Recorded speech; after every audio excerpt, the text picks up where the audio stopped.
ओम शांति। तो आज एक बहुत अच्छा विषय पर चर्चा करेंगे। सो परिवर्तन का आधार, स्वराज्य अधिकारी स्थिति और आत्माभिमानी स्थिति। अगर हमें स्वयं का परिवर्तन करना है, स्वयं का परिवर्तन करना है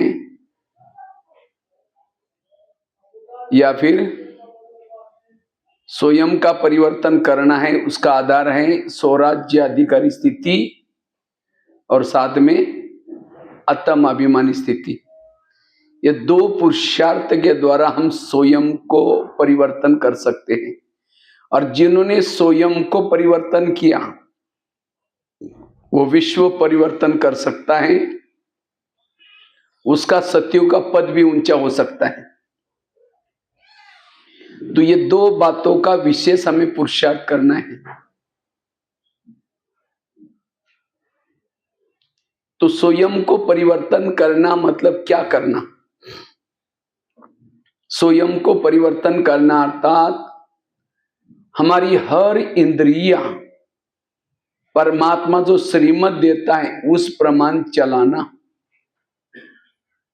और जिसकी हर इंद्रिया अपने वश में है, अपने कंट्रोल में है, उसे कोई भी भूले नहीं होगी,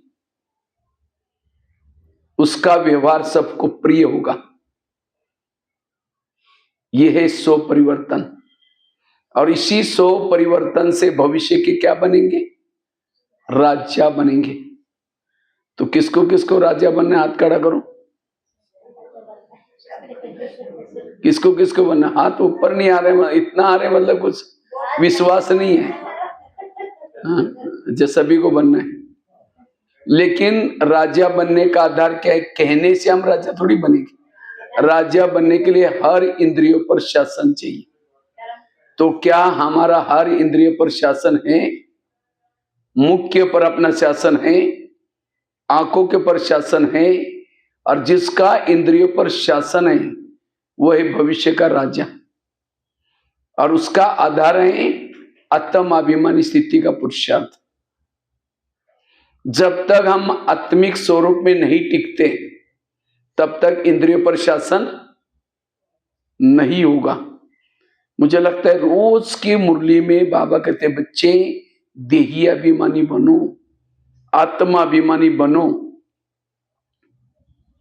क्योंकि जो आत्मा के स्वरूप में रहता है उसको किसी के भी दोष दिखाई नहीं पड़ते। जो आत्मा के स्वरूप में रहता है वो रात को सोया है, उसका योग लगा रहेगा, रास्ते में चल रहा है उसका योग लगा रहेगा, वो निरंतर योग युक्त बन सकता है। कौन? आत्माभिमानी स्थिति वाला। आत्माभिमानी स्थिति वालों को डर नहीं लगेगा, भय नहीं लगेगा, वो निर्भय होगा। जो आत्माभिमानी स्थिति में है, आत्माभिमानी स्थिति के कारण उसके शरीर में वेव्स फैलते हैं, किरणें फैलते हैं, और उसी किरणों से अति इंद्रिय सुख मिलता है। और जिसको ये आत्मिक सुख प्राप्त होता है उसको कुछ देखने की, कुछ सुनने की, कुछ पाने की कोई तमन्ना ही नहीं होगी।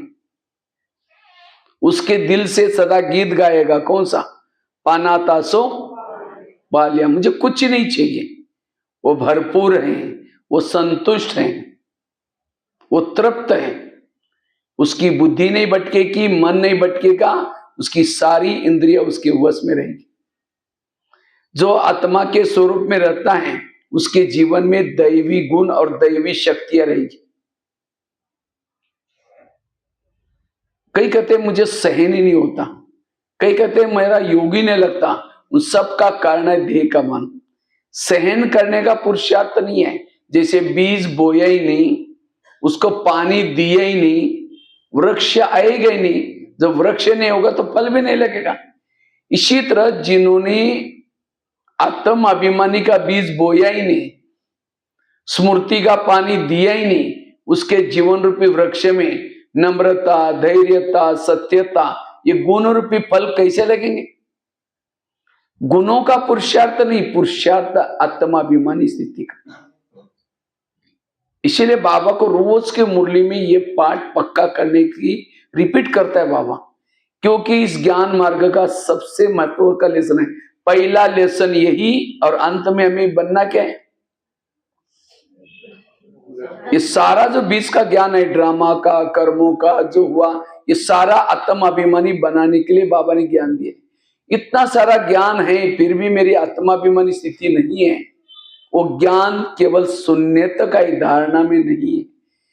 जो ज्ञान के पॉइंट्स का स्वरूप बन जाता है, वो पॉइंट स्वरूप बन जाता है, आत्माभिमानी बन जाता है। जिसे राम रावण का युद्ध चलता है, राम रावण का एक सिर काटता है, फिर दूसरा काटता है, रावण नहीं मरता। विभीषण आता है, उसके कान में सुनाता है, ये ऐसा नहीं मरेगा, उसके नाभि में तीर लगाओ। और जब नाभि में तीर लगा, रावण क्या हो गया? मर गया। इसी तरह आज हम भी रावण को मारने में लगे, कोई 2 साल से, कोई 4 साल से, लेकिन नहीं मर रहे, क्योंकि हम उसके नाभि में तीर लगा रहे। कभी काम का गला काट देते, काट तो जाते, दोबारा जुड़ जाता है। कभी क्रोध का काटते, दोबारा जुड़ जाता है। तो आज आपके कान में सुना रहा हूं, जब तक देह भान नहीं छोड़ेंगे, विकारों के गले नहीं कटेंगे। विकारों का मुख्य है देह भान। देह भान आया, काम आ गया, क्रोध आ गया, सारे विकार जागृत होते। इसलिए सीता के सामने जब रावण आता है, वो माचिस जला करके, तीली जला करके रखती। इसी तरह आज हम भी रावण के राज्य में रहते हैं, तो रावण से बचने के लिए हमारी आत्मा की तीली सदा जली रहे। और जिसकी आत्मा की ज्योति जागृत है, चारों तरफ से वाइब्रेशन होते। जैसे भूत कहां रहता है? जिस घर में अंधेरा है वहां भूत रहता है। एक भूत, दूसरा भूत, तीसरा भूत, पूरा बंगला क्या बन जाता है? भूत बंगला। इसी तरह विकारों के भूत भी कहां रहते हैं? जहां आत्मा की लाइट कम हो जाती है, आत्माभिमानी स्थिति कम है, वहां काम का भूत, क्रोध का भूत, लोभ का भूत, उसका शरीर सारा भूत बंगला बन जाता है। भूत डरता किसे? लाइट से डरता है। पहले जमाने में कहते गांव गांव में भूत थे, आजकल नाम निशान खत्म हुआ, क्योंकि लाइट हो गई। इसी तरह जिन्होंने इस शरीर में आत्म अभिमानी की लाइट जलाई, विकार रूपी भूत भाग जाएंगे। इसीलिए माया जीत, विकार जीत बनने का पहला लेसन है आत्म अभिमानी स्थिति। जितना आत्मिक स्वरूप में रहेंगे, वाणी में बल आएगा, दृष्टि में बल आएगा। आत्म अभिमानी स्थिति में रहने से संस्कारों का परिवर्तन होगा।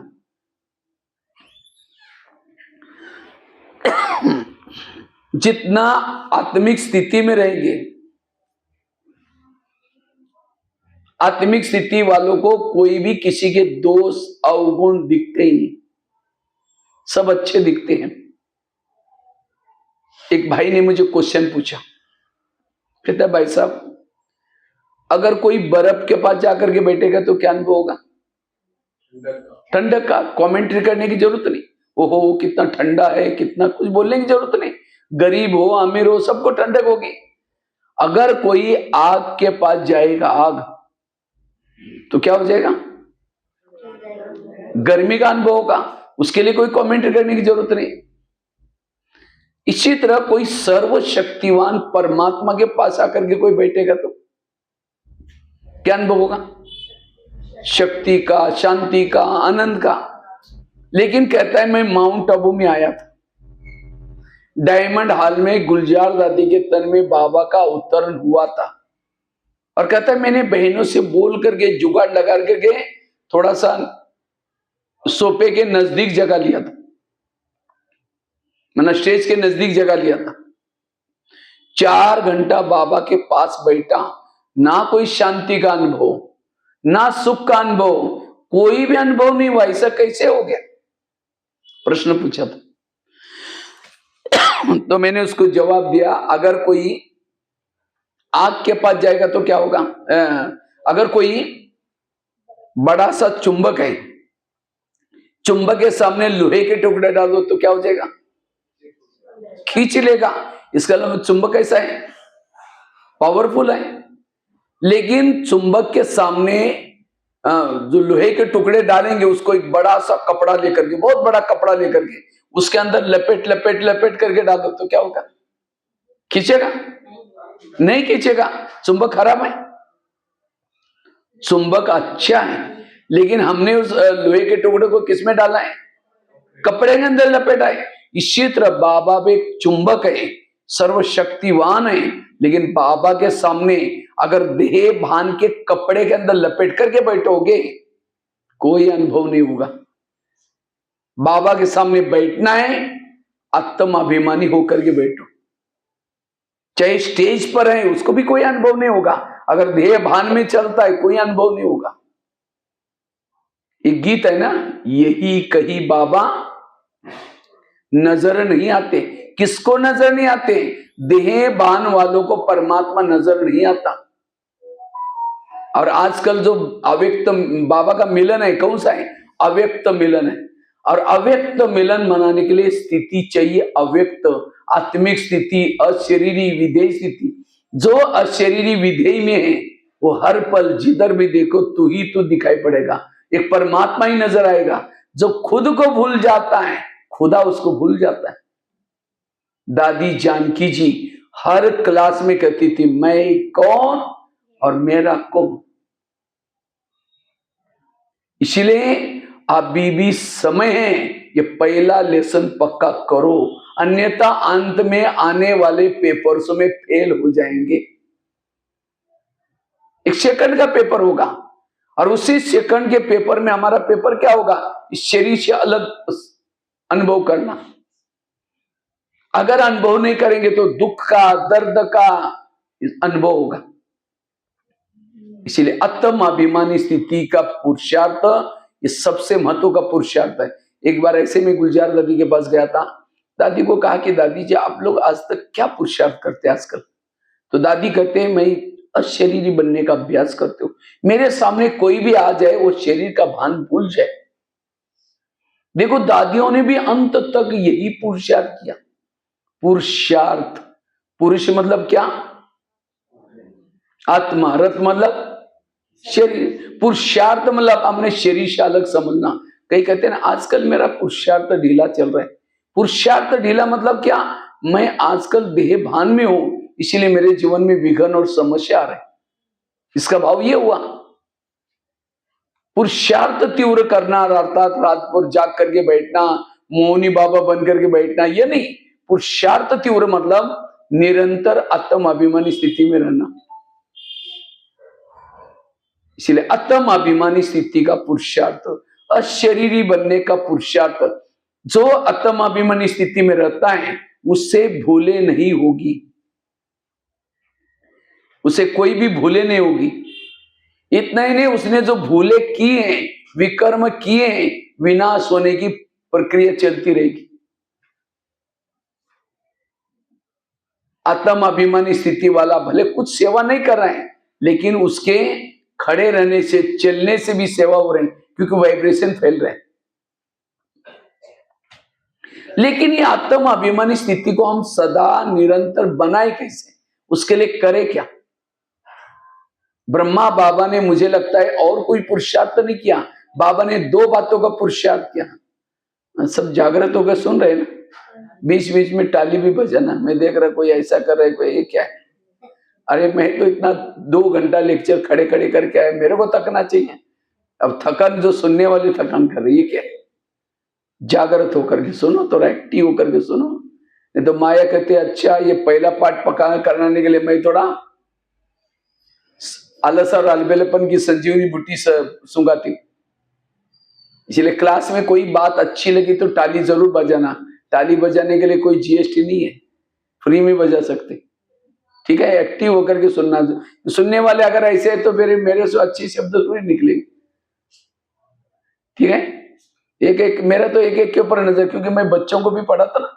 मैं देखता था कोई बच्चा अगर ऐसा ऐसा, यहाँ तो आज तो बहुत अच्छा है, कल मैं एक स्कूल में गया था दिल्ली में, वो ऐसा कर रहा है, उनको कहा कि मैं कैदियों को पढ़ाने वाला टीचर हूँ, अगर ऐसा वैसा करेगा तो एक एक बच्चों को उठा करके खड़े हो, सारे डर गए। उसके बाद बिल्कुल एक्टिव होकर के सुना सभी।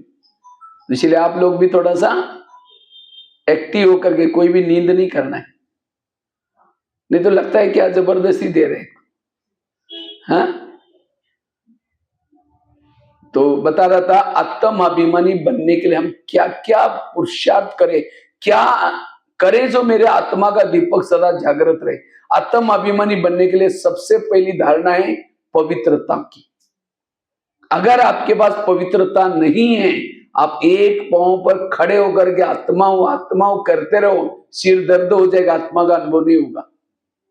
क्यों? पवित्रता का क्या कनेक्शन है आत्म अभिमानी स्थिति से? पहले जमाने में एक दिया आता था, दिया चिमनी क्या बोलते हैं पता नहीं, उसके अंदर केरोसिन डालते थे,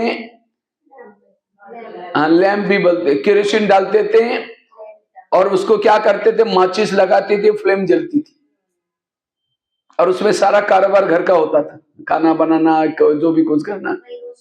हाँ, इसी तरह योगी भी एक दिया है, लैंप है, लैंटेन है। अगर योगी के चारों तरफ से बैकग्राउंड बनाओ, एक दिया बन जाएगा। और इस दिए के अंदर तेल क्या चाहिए? पवित्रता। अगर उस दिए के अंदर तेल नहीं है, माचिस लगाते रहो, पूरा डिब्बा भी खत्म हो जाएगा, फ्लेम ही नहीं जलेगी। इसी तरह अगर आपके शरीर में पवित्रता ही नहीं है, आप एक पांव पर खड़े होकर के आत्माओं करते रहो, सिर दर्द हो जाएगा, आत्मा का अनुभव नहीं होगा। इसलिए आत्म अभिमानी बनने के लिए मस्ट इंपॉर्टेंट जरूरी है पवित्रता। इसलिए जिस दिन यहाँ आए, बाबा ने क्या बोला, बच्चे पवित्र बनो। लेकिन आजकल माया ने ऐसे ऐसे साधन बनाया, कहते अच्छा तुम थिएटर में नहीं आते ना, कोई बात नहीं, मैं तुम्हारे जेब में आती हूँ। जेब में पहुंचे, वो तो एक थिएटर में एक फिल्म लगती थी, आजकल मोबाइल में जो चाहे सारी वर्ल्ड की सारी फिल्में उसके अंदर। इसीलिए सावधान, थोड़ा भी उसको हवा पानी मिल जाता है, तुरंत देह का बन जागृत होगा। इसलिए पवित्रता की संभाल करो, और केवल पवित्र रहने से भी नहीं चलेगा। दिए के अंदर तेल है, बीच में बाती नहीं है, माचिस लगाओ, जलेगा। क्योंकि फ्लेम का क्या काम होता है? फ्लेम का काम क्या होता है? जो उसका जो बाती है, बाती का काम क्या होता है? बाती का काम है नीचे जो फैला हुआ तेल उसके थ्रू ऊपर जाता है। इसी तरह स्मृति है बाती। बाबा क्यों कहते बच्चे ध्यान तुम ऊपर लगाओ। ध्यान कहां लगाओ? ऊपर। मुझे परम धाम में जाना है, बाबा वहां रहता है, बाबा ऊपर रहता है। जितना ध्यान ऊपर होगा, हमारे शरीर में जो पवित्रता फैले वो कहां चलेगी? ऊपर चलेगी, आत्मा के पास, और इससे फ्लेम जलेगी। फ्लेम का भोजन है केरोसिन, आत्मा का भोजन है पवित्रता। जितना आत्मा को पवित्रता पहुंचाएंगे, उतना आपकी ज्वाला स्वरूप स्थिति, विधेय स्थिति, शरीर रात को सोए हैं तो भी वो स्थिति रहेगी। इसलिए ऊर्जा को हमें यहां तक पहुंचाना है। इसको ही भक्ति मार्ग में कहते हैं ऊर्ध्वगामी। जिसका ध्यान ऊपर है ऊर्ध्वगामी, उसकी ऊर्जा ऊपर चल रहे। जिसका ध्यान किसी व्यक्ति में, वस्तु में, उसकी ऊर्जा नीचे चल रहे हैं, उसको कहते हैं अधोगामी। उसका अधपतन होता ही रहता है, भले भक्ति करे चाहे कुछ भी करे, ध्यान ही आए, ध्येयवान इसी से जागृत होता है। इसलिए हमें ऊर्जा को ऊपर पहुंचाना है, तब फ्लेम जलेगी। और जितनी जिसकी फ्लेम की वोरा ज्यादा है, उतने एरिया के राजा बनेंगे। अगर आपको विश्व का राजा बनना है तो आपकी लाइट कहां तक जानी चाहिए? विश्व तक। अगर बस योग में लगते बैठते थोड़ा सा टिम करती रहते, आप केवल गांव के एरिया के राजा बनेंगे या कोई मुखिया बनेंगे गांव का। तो चेक करो, जैसे दिवाली में लगाया था ना, कई लड़ियां लगाती थी, बंद होती थी, चालू होती थी, बंद होती थी, वो कोई यूज भी नहीं, ऐसे ही शो पर। इसी तरह अगर मेरी आत्मा की लाइट बस थोड़ा योग में बैठते थोड़ा सा जल जाते, बंद हो जाते, वो कोई काम के नहीं, वो दास दासियां बनते हैं। जिसकी लाइट सदा शरीर में जलती रहती है, वो औरों को भी उजाला देते हैं, औरों को भी उसकी चलन से, चाल से उसको सीख मिलते हैं, औरों को भी उजाला देते हैं, जीने की कला सिखाते हैं। और वो कभी भी डरेंगे नहीं, परिस्थिति से घबराएंगे नहीं। कोई अंधेरे में चल रहा है, उसके बाद लाइट है, उसको डर नहीं लगता। और जो अंधेरे में चल रहा है, जिसके बाद लाइट ही नहीं है, तो क्या करता है? वो डरता है, घबराते हुए चलता है। इसलिए हमें आत्म अभिमानी की लाइट को क्या करना है? सदा जला करके रखना है, आत्म अभिमानी होकर के रहना है। जितना आत्म अभिमानी बनेंगे उतना शक्तिशाली, और उसके लिए पवित्रता। दूसरी बात है, अगर आत्मा का दीपक, मैं कोई ये क्लास नहीं करा रहा हूं, लेकिन मैंने जब यहां ज्ञान में आया, ये आत्मा का लेसन पक्का किया। जैसे मैंने स्टोरी सुनाई थी ना, शायद कल भी सुनाई थी, आज सवेरे नहीं सुनाई थी, सुनाई थी। हाँ, तो मेरे पास ये सहन शक्ति, इतनी बातें, ये आत्म अभिमानी सी स्थिति वालों को संभव है। सहन करना, चाहे कोई चुगली करे, निंदा करे। कृष्ण भी अर्जुन को कहता है, हे अर्जुन, तुम्हें मान अपमान निंदा स्तुति में समान रहना है। कौन रह सकता है? आत्म अभिमानी वाला। आत्म अभिमानी स्थिति वालों को कुछ भी हो जाता है तो भी, और वो है देवता। आज हम फेसबुक में, व्हाट्सएप में इतनी चटपटी बातें आ रही, जो बाबा ने किया, मम्मा ने किया, दादियों ने किया, उसको हम छोड़ करके और बातों में लगे। इसलिए अंत में हम असफल बन जाएंगे। तो मैंने एक तो क्या किया? पवित्रता। दूसरा, 7 स्वरूपों का अभ्यास करो। मैंने क्या किया था? सप्ताह के 7 दिन है।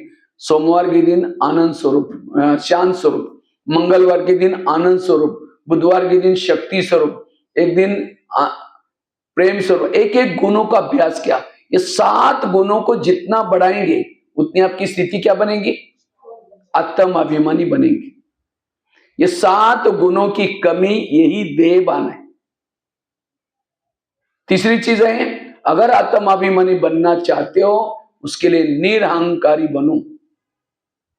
कैसे बनो? निरहंकारी।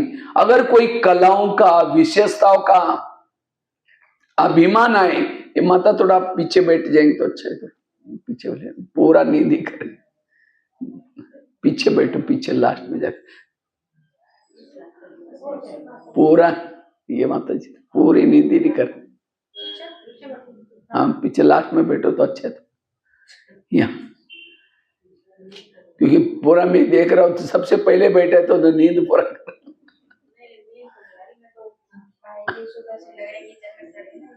हाँ, वही मैं देखा। हाँ, कोई बात नहीं, इसीलिए मेरा नजर तो वही जाता है नींद वाले की तरफ। पीछे वाले कुछ आगे आ जाए, जिसको नींद नहीं आ रहे वो आ जाए, आगे आ जाओ। पीछे वाली माता है, जिसको नींद नहीं आएगी वो आकर के बैठेंगे उधर। ऐसे आंखें बंद है, नींद नहीं आ रहे, आंखें बंद है।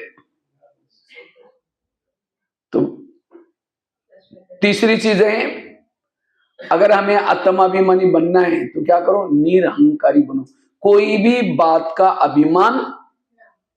अभिमान वालों को आत्माभिमानी नहीं बन सकते। अभिमान वालों को संकल्प चलते हैं, बहुत संकल्प चल रहे। मुझे, मैं एक दिन मधुबन में बोर्ड लिख रहा था, मिटाया था, सोचा अभी क्या लिखूं इसके ऊपर। इतने में माता जी कहते हैं, भाई साहब यहाँ थे तो कितना अच्छा लगता है मधुबन में, लेकिन जब हम घरों में जाते हैं ना, हमारी स्थिति बिगड़ जाती है। तो ऐसे मैंने माता जी को पूछा, माता जी क्या हुआ?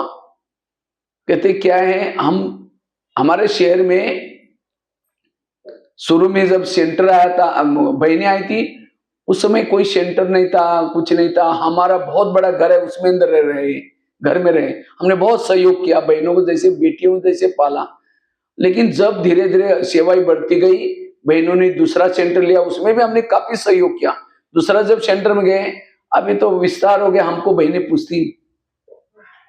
तो कभी कभी हमें वो दिन याद आता है, हमें वो प्यार सम्मान नहीं मिलता, तो इसलिए कभी बड़ा बुरा लगता है, इसलिए अवस्था ही बिगड़ जाती।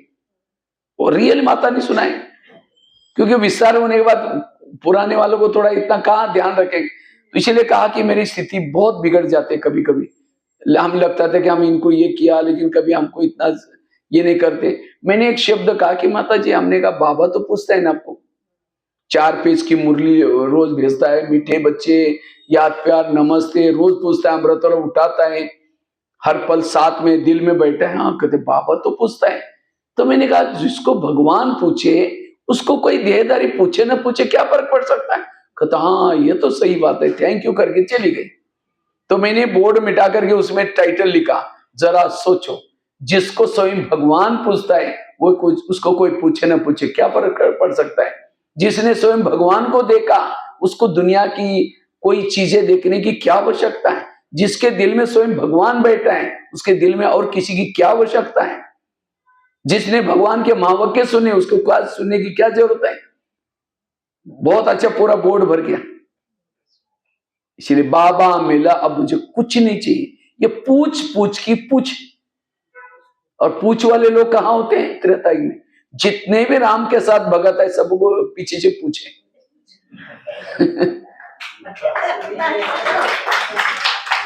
सत्युग का गोप गोपी का क्योंकि किसी को पूछ नहीं है। वो कैसे थे, निरंकारी थे, और जो ज्ञान में चलते थे, अभिमान था, ये सारे त्रेता में चले जाते।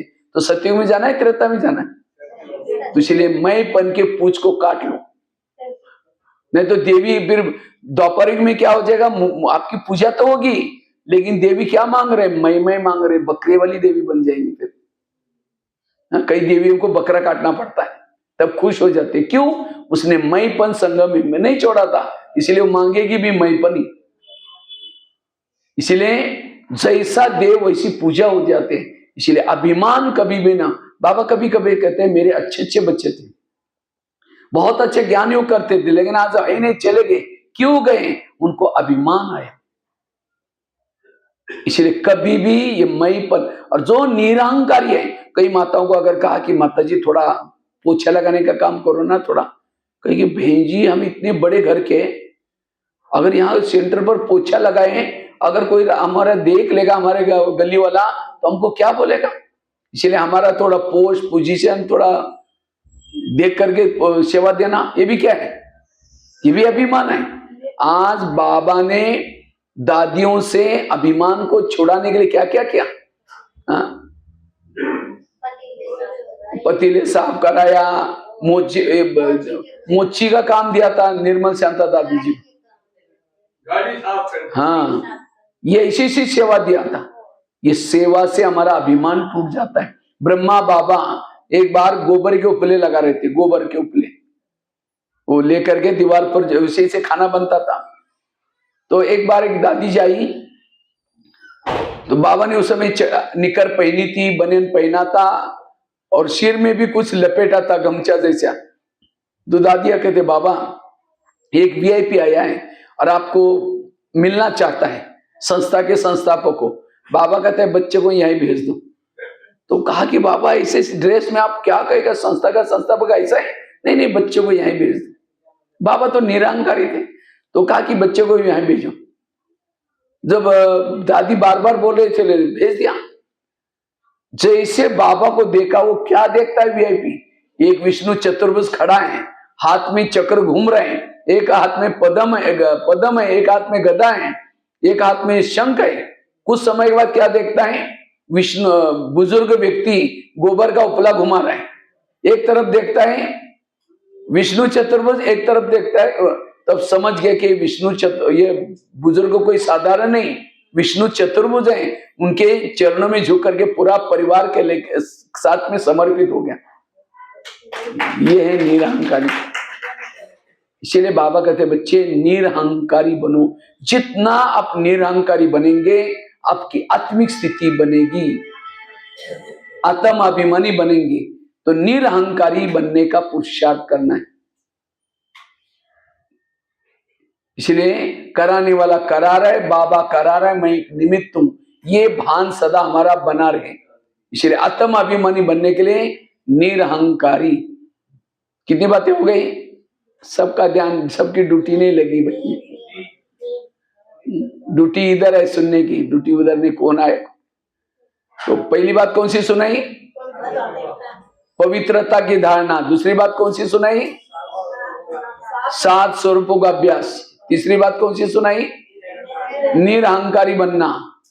चौथी बात है, अगर हमें आत्माभिमानी बनना है, आत्माभिमानी बनने के लिए विधि से योग लगाना है। जो विधि से योग लगाता है वही आत्माभिमानी बनता है। अगर आपने योग विधि से नहीं लगाया, आत्माभिमानी नहीं बनेंगे। इसीलिए जब भी आप योग में बैठेंगे, विधि से योग लगाओ। कई क्या करेंगे, योग में आ रहे हैं, रास्ते में आते आते रास्ते में देखा कि बहुत अच्छे सब्जी वाला जा रहे, फिर कहेंगे चलो आज शाम को इसकी सब्जी बनाएंगे। पहले सोचेंगे जाकर के योग लगाएंगे, जाते समय लेके जाएंगे, यहाँ करके बैठे, लाल लाइट चल रहा है, गीत बज रहा है, शुरू करेंगे मैं आत्मा हूं, शांत स्वरूप हूं। फिर सोचा रो थैला तो लाए नहीं, सब्जी कैसे लेके जाऊं। फिर कह के ठीक है, उसके पास प्लास्टिक का थैला तो होगा ही। फिर कह के मैं आत्मा हूं, शांत स्वरूप हूं, शक्ति स्वरूप हूं। फिर सोचे कि गैस के ऊपर जो दूध रखा था, शायद उसको बंद किया या यहाँ आने के चक्कर में कम किया था, बंद किया, या चलो बाद में देख लेंगे, मैं आत्मा हूं, शांत स्वरूप हूं, शक्ति स्वरूप। फिर सोचा घर में तो मेहमान आने वाला था, मैंने सोचा था उनके लिए छोले बनाऊं, लेकिन रात को तो भिगो ही नहीं, चलो छोलो कुछ और बना देंगे, मैं आत्मा हूं, शांत स्वरूप हूं, शक्ति स्वरूप। लाल लाइट की सफेद लाइट हो गई, योग का टाइम पूरा हो गया। सामने वाला बैठने वाला सोचता है वाह इन्होंने आधा घंटा योग किया, लेकिन इनका योग कहाँ है, सब्जी वाला योग या छोले वाला बाबा वाला योग नहीं था। योग में केवल यहां बैठना पर्याप्त नहीं, विधि से योग लगाओ। और जो विधि से योग लगाता है वही आत्माभिमानी बन सकता है। सिवाय योग के हम आत्माभिमानी नहीं बनेंगे। इसलिए जब भी ध्यान में भी बैठने के बाद चेक करो कि मेरा ध्यान का है। जैसे आजकल का मोबाइल का जमाना है, मोबाइल को चार्जिंग कैसे करते हैं, रोड पर डालो चार्जिंग होगा नहीं, उसको प्लग के पास लाकर रखते हैं। और केवल रखेंगे नहीं, उसके तारे प्लग में डालेंगे, एक नहीं दोनों भी डालेंगे। इसी तरह शरीर मोबाइल है, आत्मा इसकी बैटरी है। बाबा ने जगह जगह पर प्लग के पॉइंट बनाया। ये सेंटर पाठशाला ये क्या है, आत्मा रूपी बैटरियों को चार्ज करने का पॉइंट है। तो हमें मोबाइल को जहां नजदीक है दिन में एक बार वहां लाना है। अच्छा समझो मोबाइल को पटका तारे नहीं डाली तो भी चार्जिंग नहीं होगा, केवल यहां आने से चार्ज नहीं होंगे। यहां आने के बाद मन बुद्धि के तार कहां लगाओ, बाबा में लगाओ। अच्छा एक तार डाली दूसरी नहीं डाली तो भी चार्जिंग नहीं होगा। अच्छा दोनों तारे डाली, बाजू का बटन रात भर बंद था तो भी चार्जिंग नहीं होगा। इसलिए स्मृति का स्विच चालू करो, बाबा के उपकारों को याद करो, प्राप्तियों को। अच्छा तारे डाली, स्विच चालू किया, तार प्लग में डाल रहे फिर निकाल रहे, डाल रहे निकाल रहे, डाल रहे निकाल रहे, क्या होगा, चार्ज होगा। बताए ना, अभी कोई माता आ रहे हैं, सब्जी देखी, फिर कहेंगे ठीक है वहां बाद में लेंगे, मैं आत्मा हूं। फिर कहेंगे अरे वो तो थैली लाए नहीं, तार निकल गई, फिर कहेंगे ठीक है मैं आत्मा हूं। फिर गैस के ऊपर दूध, वो याद आया, वो याद आया, तार डाल रहे निकाल रहे, तो कैसी चार्ज होगी। इसलिए आत्म अभिमानी स्थिति इसलिए नहीं रहती क्योंकि हम योग, और मुश्किल से हम थोड़ा सा योग करने के लिए आते हैं, उसमें भी हमारा ऐसे ही चलता है।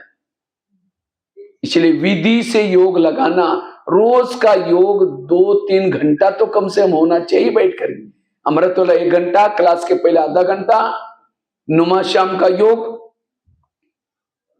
तो 2-3 घंटा विधि से योग लगा। कई क्या क्या समझते हैं मैं जब योग में बैठते मेरी आत्मा परमधाम जाती नहीं। योग में आत्मा परमधाम में नहीं जाती। अब मोबाइल को चार्जिंग में लगा दिया, स्विच चालू किया, तारे डाली, जैसा मोबाइल चार्जिंग चालू हो गया, बैटरी निकल करके मोबाइल से प्लग में घुसने के लिए गई। बैटरी कहां रहती है चार्जिंग के समय, मोबाइल में रहते हैं। तो करंट लेने के लिए कौन गया, उसके साथ से कनेक्टेड 2 तारे गई। इसी तरह हमारी आत्मा बॉडी से निकाल करके नहीं जाती। नहीं तो कई बार हम फेसबुक में, व्हाट्सएप में, कई जगह पर यूट्यूब में वगैरह कहीं देखते हैं, योगी बैठते हैं, उसके अंदर की आत्मा निकली हूं करके ऊपर चली गई, लेकिन हमारे पीछे जाती तो ही नहीं। इसलिए मन बुद्धि जाती है, लेकिन कौन सा मन जाता है, कौन सी बुद्धि, जो बुद्धि हल्की है, मन हल्का है। इसलिए मैं विधि से योग लगाना, तब आत्माभिमानी बनेंगे। आत्माभिमानी बनने के लिए पहली बात कौन सी सुनाई, पवित्रता, दूसरी 7 स्वरूपों के अभ्यास, तीसरी निरंकारी, चौथी विधि से योग लगाना, पांचवे है सोमानों के अभ्यास। अलग अलग सोमानों के जितना अभ्यास करेंगे आत्माभिमानी बनेंगे। कितनी सारे बाबा ने सोमान दिया, मैं शिव शक्ति हूं, मैं पवित्रता की देवी हूं, मैं कलप कलप की विजय आत्मा हूं। जितना सोमान में रहेंगे आत्म अभिमानी बनेंगे। आत्म अभिमानी बनने के लिए एक बहुत सुंदर अभ्यास है, बाबा ने पहले लेसन में सुनाया था। शरीर तुम्हारी गाड़ी है और तुम आत्मा उसके कौन हो? ड्राइवर हो। जैसे गाड़ी का ड्राइवर क्या करता है? गाड़ी का ड्राइवर गाड़ी को गैरेज में लगाता है और गाड़ी के अंदर नहीं सोता। सोता कहाँ है? जैसे आजकल बड़े बड़े शहरों में क्या करते, नीचे से पिलर उठाते और पार्किंग कहाँ होता है? नीचे, और रहने का स्थान कहाँ होता है? ऊपर। इसी तरह ये जो 3 लोग बना हुआ है, ये सृष्टि है पार्किंग प्लेस, और ड्राइवरों का रहने का घर ऊपर। तो हमें क्या करना है? सारा दिन इस शरीर की गाड़ी को घुमा फिरा करके रात को उसको बेड पर लगा दो। बेड के पास एक चमकीला ड्रेस रखा हुआ है, इसे ड्राइवर नाइट ड्रेस पहनता है ना, इसी तरह हमें भी क्या करना है? इस शरीर को गाड़ी में लगा दिया, वो ड्रेस पहन लिया, गाड़ी को नमस्ते करो। क्यों?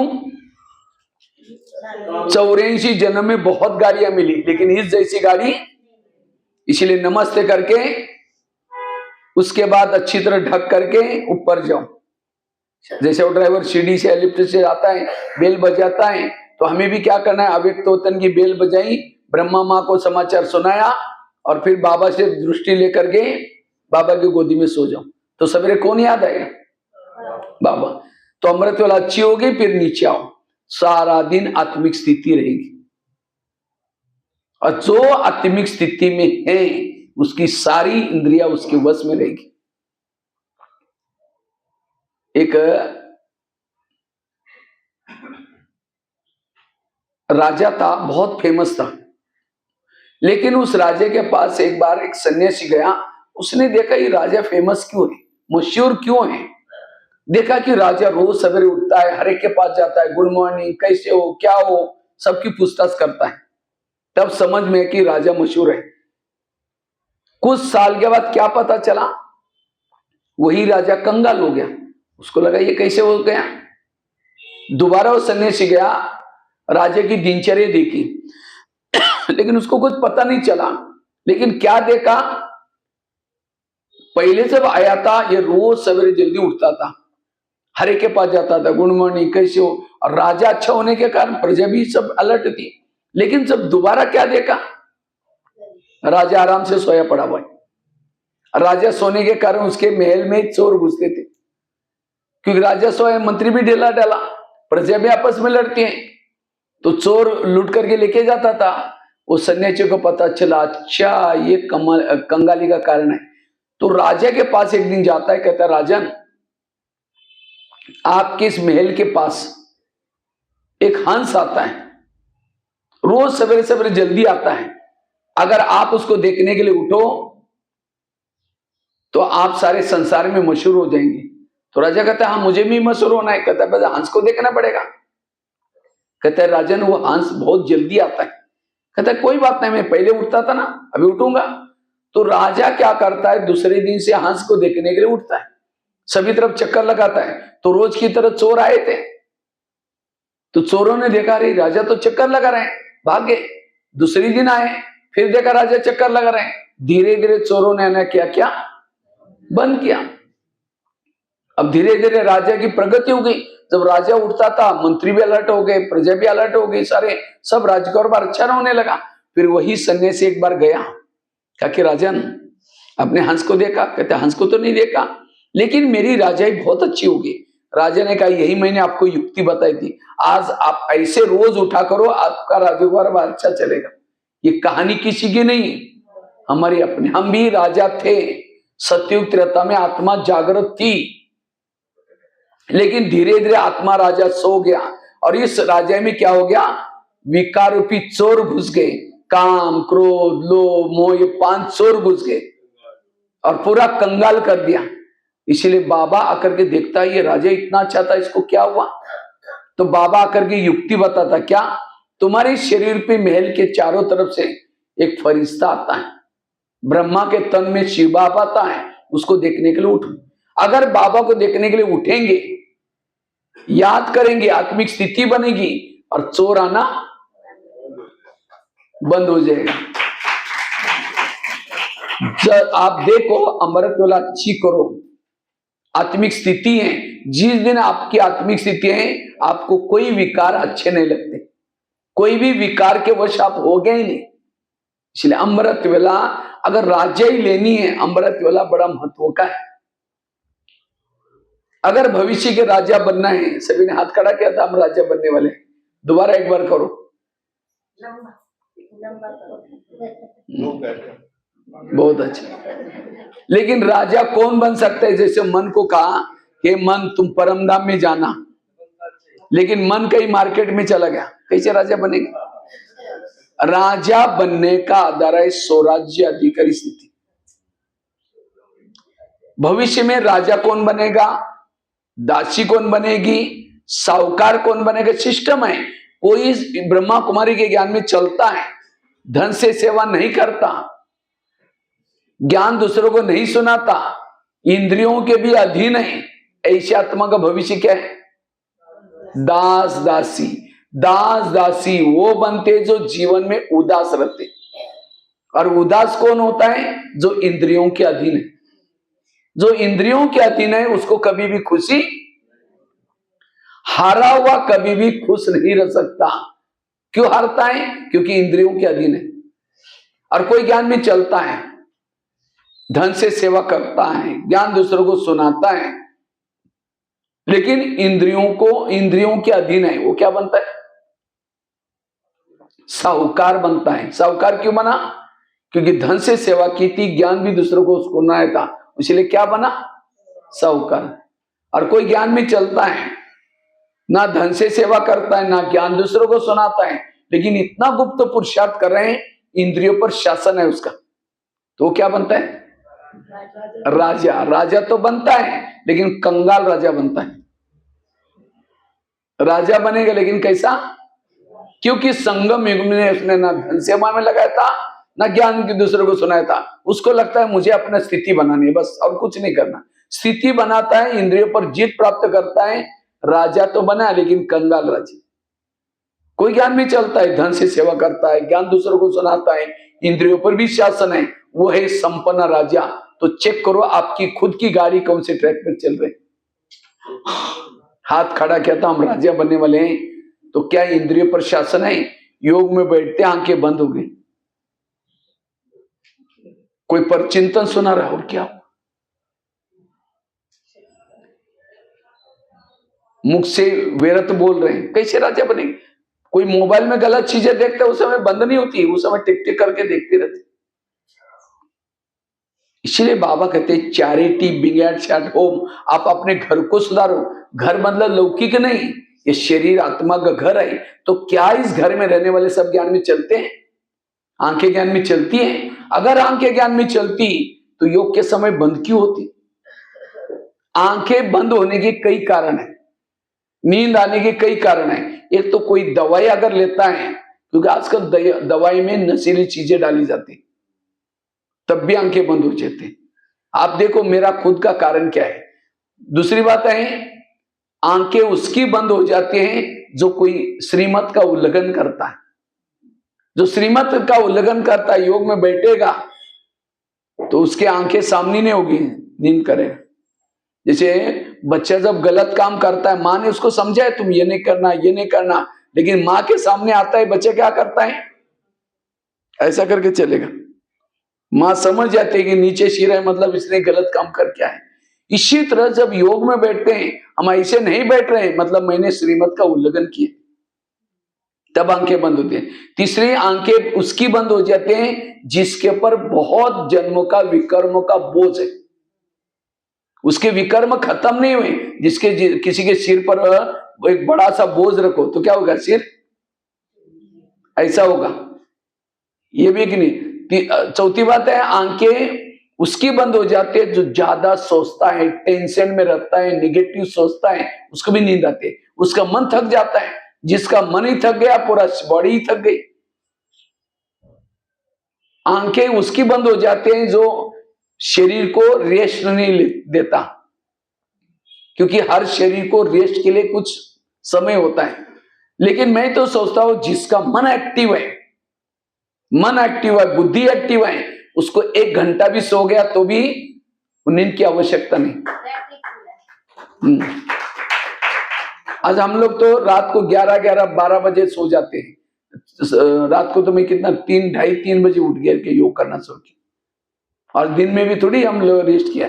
अभी भी मेरे को कहो कि माउंट आबू चलना है, बाई बस गवर्नमेंट की बसें में निकल सकते हैं आराम से, क्योंकि मन एक्टिव है, बॉडी अपने आप एक्टिव हो जाती है। इसलिए इंद्रियों पर शासन करना। पहले राजा किसी में रहते थे? किले में रहते थे, और किले के कई दरवाजे रहते थे। कोई भी आता था उसकी पूछताछ होती थी, कहां जा रहे, क्यों जा रहे हैं। इसी तरह शरीर में हमारा किला है, और इस किले के कई दरवाजे, कान, मुंह, आंख, लेकिन इसमें रोकने टोकने वाला कोई भी नहीं। आंखें कुछ भी देख रहे हैं, कान जो चाहे सुन रहे हैं, मुंह जो चाहे बोल रहे हैं, और इसलिए राजा की हालत गंभीर है। इस किले को मजबूत कर लो। आजकल के मम्मी पापा इतना बिजी होते हैं, बच्चा कहां जा रहा है, किसके संग में जा रहा है, क्या देखता है, उनको देखने का पूछने का टाइम ही नहीं है। जब बच्चा गलत काम करता है उनकी आंखें खुल जाती हैं। इसी तरह आज हम इतने बिजी हैं, मेरे कान क्या सुनते हैं, मेरे मुख ने आज क्या क्या बोला, मेरे आंखों ने क्या क्या देखा, मेरा मन कहां कहां गया था, कभी पूछते बैठ करके? कोई पूछते नहीं। अंधेरी नगरी चौपट राजा, टकेसर बाजी टकेसर काजा। इस नगरी का राजा सोया, उसके अंदर जो चाहे हो रहे हैं। और यही आज हमारी स्थिति बिगड़ने का कारण है। जो इंद्रियों के अधीन है, कोई भी जन्म में राजा नहीं बन सकता। नौका पानी के ऊपर से जाएगी, पार कराएगी, नौका के अंदर पानी आएगा तो डुबा देगी। जो इंद्रियों को चलाता है वो पार हो जाता है, जिसको इंद्रिया चलाते वो डूब जाता है। इसलिए आज कई माता कहते मेरे बच्चे मानते ही नहीं, मेरा पति मानता ही नहीं। क्यों नहीं मानता? जिसकी इंद्रियां नहीं मानती उसका कहना कोई नहीं मानेगा। इसलिए पहले अपने ऊपर शासन करो। जो अपने पर शासन करता है वही विश्व पर शासन कर सकता है। ये दुनिया की सैंपल, ये दुनिया है शरीर। दुनिया में कितने लोग रहते हैं? कितने लोग रहते हैं? 950 करोड़ लोग रहते हैं। शरीर में भी 950 करोड़ जीवाणु सेल्स है। ये 950 करोड़ सेल्स का बना हुआ शरीर है। दुनिया में 70% पानी है, शरीर में भी 70% वाटर लेवल है, पानी है। दुनिया 5 तत्वों की है, शरीर भी 5 तत्वों का है। दुनिया में 3 लोग है, शरीर में भी 3 लोग, ये आत्मा लोग। ये दुनिया की सैंपल दुनिया है। तो इस दुनिया पर जो शासन करता है वही इस स्थूल दुनिया पर शासन करता है। कितना इजी है राजा बने। बाबा ने कोई मुरली में ने कहा जो माउंट आबू में रहने वाले वो राजा बनेंगे, जिन्होंने मम्मा बाबा को देखा है वो राजा बनेंगे। राजा बनने का आधार है स्वराज्य। अपने पर शासन करो। जिसका खुद के ऊपर शासन है सब कहेंगे माता बड़ी अच्छी है, ये भाई बहुत अच्छा है। क्यों? उसका इंद्रिय पर संयम है। इसलिए स्वराज्य अधिकारी बनने का पुरुषार्थ। आज ब्रह्मा बाबा ने नारायण बनने के लिए क्या किया? क्या किया? बाबा रोज अपने इंद्रियों का दरबार लगाते थे। बाबा की एक डायरी मिली थी, और उसी डायरी में बाबा रोज लिखते था मेरी आंखों ने क्या धोखा दिया आज, मेरे कान ने क्या क्या सुना है आज। और इसीलिए बाबा के अंदर वो धारणा हो गई, और इसीलिए बाबा उसी पुरुषार्थ से नारायण बने। लेकिन आज हमारा इसकी तरफ ध्यान, हम दूसरों को देखते हैं वो क्या करता है, वो क्या करती है, लेकिन हमारे घर में क्या हो रहा है। इसलिए पहले कोर्स करो, किसका? इस इंद्रियों का। 7 दिन का कोर्स करो। आंखों को समझाओ ये आंखें भगवान आया है, इसलिए तुम व्यर्थ नहीं देखो, उनको समझाओ। सारे गीता का, शास्त्रों का सार क्या है? हे अर्जुन, तुम अपने लगाम को अपने हाथ में रखो। लेकिन आज लगाम हमारी ढीली है, और जब लगाम ढीली है, आंखें कुछ भी देख रहे हैं, कान जो चाहे सुन रहे हैं, मुख जो चाहे बोल रहे हैं। और इसीलिए आज हमारे जीवन में प्रॉब्लम्स है, समस्या है। जैसे भारत में अंग्रेज आए, कैसे घुसे? कहानियां तो पढ़िया है, पता है ना? भारत में अंग्रेज कैसे घुसे थे? भारत में नवाबों का शासन था, बंगाल का नवाब, बिहार का नवाब, सूरत का नवाब। अंग्रेज आए, नवाबों के साथ दोस्ती की और दिल्ली पर क्या किया, अटैक किया, और इसलिए भारत क्या हो गया, गुलाम हो गया। इसी तरह ये शरीर भी हमारा एक इंडिया है, और इस इंडिया की राजधानी क्या है, आत्मा राजा है, यहां रहता है ब्रुकुटी में। और शरीर रूपी इंडिया में कई नवाब है, कौन से, कान, मुख, आंखें, कान, लेकिन कोई किसी का तालमेल नहीं। इसीलिए माया रूपी अंग्रेज आता है और दोस्ती किसे करता है, इन इंद्रियों से दोस्ती करता है।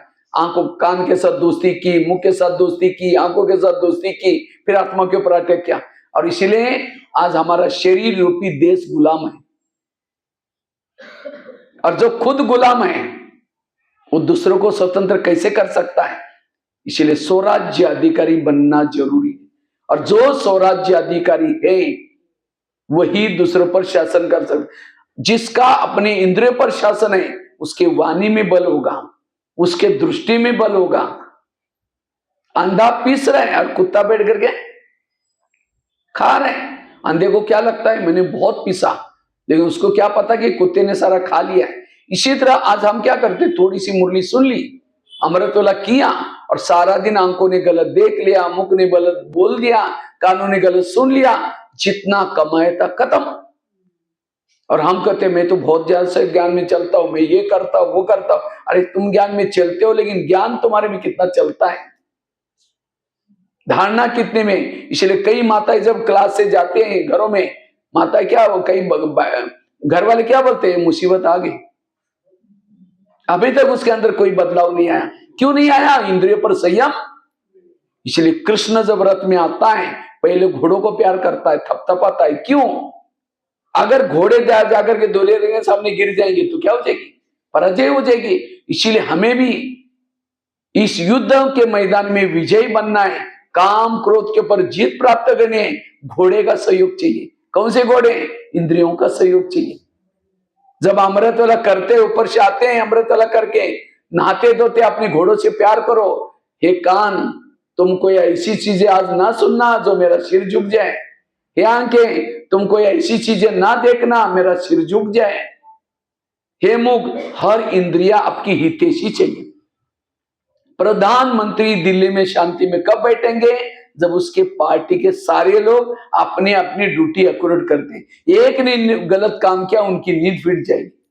इसी तरह आत्मा शांति में ब्रुकुटी में तब बैठता है जब हर इंद्रिया अपनी ड्यूटी एक्यूरेट करते।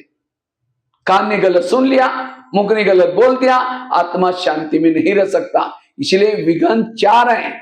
एक तो बताया जिन लोगों के बीच में रहते उसका विघ्न, दूसरा कर्मेंद्र, दूसरा विघ्न है संस्कारों का विघ्न, तीसरा विघ्न है कोई बीमारी का विघ्न, और चौथा विघ्न है इंद्रियों का विघ्न। सबसे खतरनाक है इंद्रियों का विघ्न। अगर घर का ही कोई भेदी बना है, बॉर्डर, देश के बॉर्डर पर रहने वाला कोई दुश्मन से मिला हुआ है, देश की कभी भी सुधार नहीं हो सकता। इसलिए बॉर्डर मजबूत चाहिए, किला मजबूत चाहिए। पाकिस्तान के बॉर्डर पर कोई सैनिक है भारत का, और पाकिस्तान वाला कोई आतंकवादी आता है, उस सैनिक को कहता है ये 500 की नोटा का एक बोरा लो, लेकिन मुझे अंदर जाने दो। उस सैनिक को लगेगा अरे इतना बोरा तो मैं पूरा मरने तक भी सर्विस करूंगा तो भी नहीं मिलेगा, भाई दो और तुम जाओ। अब वो आकर के कितने लोगों को मारेगा। इसीलिए वो सैनिक को नोट प्रेमी नहीं, क्या बनने की जरूरत है, देश प्रेमी बनने की जरूरत है। इसी तरह आज हमारी आत्मा की रक्षा करने वाले कौन है, आंखें। रक्षा करने वाले कौन है, कान, मुख। आज ये रक्षक ही भक्षक बने। माया कई बाहर से नहीं आती, कान के द्वारा आ रही, मुख के द्वारा आ रहे, आंखों के द्वारा आ रहे, मन के द्वारा आ रहे, और हम दोषी दूसरों को बनाते, इसने ऐसा किया। अरे वो कुछ भी करें, आपका तो किला तो मजबूत है ना। वो है ज्ञानी, और ये है पुरुषार्थ। समझो, प्रधानमंत्री को किसी ने गाली देने वाला पत्र लिखा, वो पत्र कहां जाएगा, उसके पीए के पास। पीए पढ़ेगा, क्या फालतू आदमी लिखता, पढ़ के फेंक देगा। तो हमें कोई गाली देता है, हमारी गाली कहां थे, कान के पास। कान हमारी आत्मा का पिए, तो कान क्या करता है, फटाफट वो बातें आत्मा तक सुन पहुंचाता है, हमको गाली दी गाली दी गाली दी, और कल 4 पेज की मुरली जो सुनाई थी उसको निकाल देता है उसको। इसलिए हर इंद्रिया हमारी आत्मा की हितैषी चाहिए, हर इंद्रियों के अंदर आत्मा के लिए हित चाहिए। इसलिए रोज इनसे बातें करो। जैसे भारत में अंग्रेज घुसे थे, उनको भगाया कैसे, कैसे भगाया, जगह जगह पर आंदोलन किया, नमक का सत्याग्रह। मुझे लगता है पंजाब में एक जलियांवाला बाग, तो कहते हैं वहां एक ही दरवाजा भी, मैं कुछ महीना पहले देख के आया, एक ही बगीचे में एक दरवाजा था, तो वहां कुछ उनकी कुछ आंदोलन मीटिंग चल रही थी, कुछ अंग्रेज लोगों को पता चला, वो आकर के क्या क्या उसी दरवाजे में खड़े रहे और गोलियां झाड़ना शुरू की। लोग तो डर गए, कई कुएं में गिर गए, कई तो मर भी गए। हाँ, कुएं में काफी सारे मर गए थे। हाँ, और उसके बाद लोगों के अंदर और क्या हो गया, जोश पैदा हुआ। उसके बाद मुझे लगता है दांडी यात्रा निकाली, उसके बाद नारे बनाए, अखबार भी तब से चालू किया। मुझे लगता है महाराष्ट्र में एक त्योहार चालू किया था तब, गणपति उत्सव। वास्तव में लोग उसके बहाने इकट्ठे हो जाएं और स्वतंत्रता के बारे में चर्चा करें, और तब जनता जागृत हुई और जनता ने नारा लगाया, कौन सा, अंग्रेजों go back, Simon go back, Bharat छोड़ो। तब अंग्रेज चले गए। हाँ, एक नारा बनाया था, वंदे मातरम। वंदे मातरम अंग्रेज लोग बोलने नहीं देते थे, उनको लगता था ये हमको हिंदी में क्या बोल रहे, बांधो और मारो, वंदे मातरम। इसलिए उन्होंने क्या क्या मना। तो इसी तरह आज हमारी जनता कौन है, हमारी जनता इंद्रिय है, उनको जगाओ, उनका आंदोलन करो। लेकिन हम चुपचाप, सामने से कोई आता है, मन कहता है बेकार है या अच्छा नहीं है, आत्मा कुछ बोलता भी नहीं है, मन तुम क्यों बोल रहे हैं, चुपचाप। ये अधीन वाली राजा है, और वो कभी भी भविष्य में राजा। इसलिए इंद्रियों को एक्टिव रखो, हर इंद्रिया श्रीमत प्रमाण चलती है, नहीं चलती उसको सजा दो, शिक्षा दो। और ये पुरुषार्थ ब्रह्मा बाबा ने किया। इसलिए हमें रोज इनका दरबार लगाना है। तो रोज हमें कैसा दरबार लगाना है, रोज शिव बाबा में मित्र के रूप में मिला है। वो कहता है मैं तुमको राजा दूंगा, बस तुम मेरे पास आओ, मैं तुम्हें रोज ट्रेनिंग दूंगा। तो रोज अमृतवेला बाबा के पास जाना है और अमृतवेला करके नीचे आना है। नीचे आने के बाद शरीर रूपी सभी इंद्रियों को क्या करो, गुड मॉर्निंग बोलो। और सबसे पहले ये 4:45 अमृतवेला करने के बाद 5 मिनट इंद्रियों से बातें करो। कैसे करो, सबसे पहले बात करो कान से। हे मेरे कान, तुम मेरे इस राज्य के शान हो, अगर तुम ना होते मैं ईश्वरी महावाक्य कैसे सुनता। इसलिए हे कान, तुम्हारा बहुत बहुत धन्यवाद। और मैंने तुमको बॉर्डर पर रखा है। कान का है बॉर्डर पर, लेकिन मैंने तुमको बॉर्डर पर रखा है, मेरा तुम्हारे पर विश्वास है। लेकिन आजकल तुम मुझे धोखा दे रहे हैं, मुझे तो पता नहीं था। आज सवेरे शिव बाबा के पास मैं अमृतवेला गया था, शिव बाबा ने तुम्हारे लिए कुछ इशारे भेजे हैं, तुम मेरा खाते हो, मेरे राज्य में रहते हो, मुझे धोखा देते हो। कान जिंदा क्यों है? अगर कान यहां होता, बीच में थोड़ी खाई होती, तो कान जिंदा रहता। आत्मा ने कमाया हुआ खा रहे हैं और धोखा दे रहे हैं, जिसके थाली में खा रहे हैं उसको छेद कर रहे हैं। इसलिए कान से बात करो। हे कान, अगर तुमने आज सारा दिन में कुछ व्यर्थ सुना, मैं तुमको सजा दूंगा। और ये नहीं समझना कि मुझे कुछ पता ही नहीं चलता। आजकल शरीर रूपी किले के चारों तरफ से मैंने शीशी कैमरे का प्रबंध किया। आजकल जमाना है ना शीशी कैमरे का। तीसरा नेत्र मेरा एक्टिव है, मुझे सब पता चलता है तुमने क्या गलत देखा, क्या नहीं देखा, क्या गलत सुना, क्या नहीं सुना। आगे चलो, मुख के साथ बात करो। हे मुख, तुम भी मेरे इस राज्य के शान हो, अगर तुम ना होते मैं ईश्वरी महावाक्य दूसरों को कैसे सुनाता। लेकिन कभी कभी तुम व्यर्थ भी बोलते हो, अगर बोलेगा मैं तुमको सजा दूंगा। आगे चलो, आंखों के पास ये आंखें, मुझे 84 जन्म में बहुत आंखें मिली, लेकिन तुम्हारे जैसे भाग्यशाली आंखें कोई नहीं मिली। तुम्हारे द्वारा मैंने सत्यम शिवम सुंदरम को देखा है। देखा ना माउंट आबू में कौन कौन बाबा मिलन किए, सभी ने किए। आज आंखों से बात करो। हे आंखें, जिस प्रभु को देखने के लिए दुनिया के आंखें तरस रहे, और तुमने उस प्रभु को घंटों तक देखा है, मुस्कुराते हुए देखा है, चलते हुए देखा है, खाते हुए देखा है, तो क्या प्रभु को देखने में तुम्हारा पेट नहीं भरा? तुम इस संसार की गंदी बातें, व्यर्थ बातें क्यों देखते हो? अगर देखेगा मैं तुमको सजा दूंगा। आगे चलो पांव के पास। हे पांव, तुम भी मेरे इस राज्य के शान हो, अगर तुम ना होते मैं सेवा करने के लिए कैसे जाता? मुख ने भाषण किया, आदि दुआ किसको मिली? पांव को। भाषण किसने किया? मुख ने। लेकिन दुआ किसको मिली? आदि पांव को। कर्मना हाथ से सेवा की, खाना बनाया, लेकिन आदि दुआ किसको मिली? पांव को।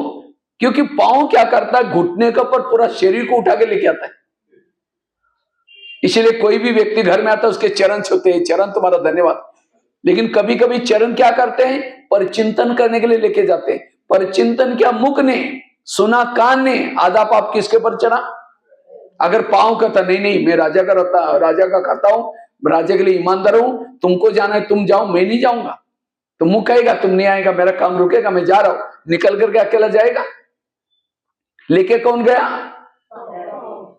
इसलिए हर इंद्रिया आत्मा के प्रति रिगार्ड चाहिए। इसलिए कई कहते हैं मुझे कोई रिगार्ड देता है नहीं। क्यों नहीं देता? मेरी इंद्रिया मुझे रिगार्ड नहीं दे रहे, इसलिए मुझे कोई नहीं पूछ रहे।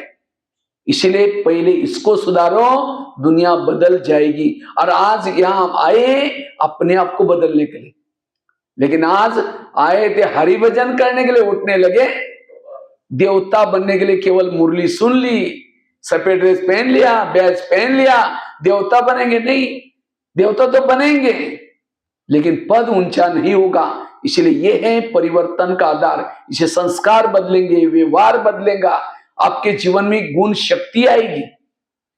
यह है पुरुषार्थ। एक एक इंद्रियों से बात। आगे चलो मन के पास। है मन, तुम भी मेरे इस राज्य के शान हो, अगर तुम ना होते मैं ईश्वर ज्ञान का चिंतन मंथन कैसे करता?